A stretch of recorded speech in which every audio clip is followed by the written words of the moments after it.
हो गं, तुमच्या माहितीसाठी सांगायला लागलो, आज बजेट पण डिक्लेअर झाले. उदित आजोबांनी जे केलं तेवढंच नाही झालं आज. आणि मला कौतुक कशाचं वाटायला लागलं माहिती का, की ज्यांच्या नावामध्ये नारायण आहे ते लोक आजकाल म्हणजे भरपूर काय काय प्रवाहाच्या विरोधात जाऊन काम करायला लागलेत. एक नारायण आजोबा म्हणते तर तुम्ही 70 तास काम करायला पाहिजे. दुसरे नारायण आजोबा स्टेजवरती असं. मी फक्त एवढंच करतो, हां असं जाऊ दे. पण मला कौतुक, ते पूर्ण व्हिडिओ बघा तुम्ही. आई शपथ म्हणजे आहे. एक काका ते उदित आजोबांच्या जवळ आले असं त्या कॉन्सर्टमध्ये आणि फोटो काढायला, ते त्या फोटोसला काढू दिलं नाही त्यांनी. दुसरीला असं भाई जलस.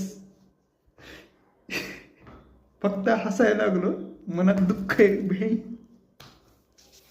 कौतुक.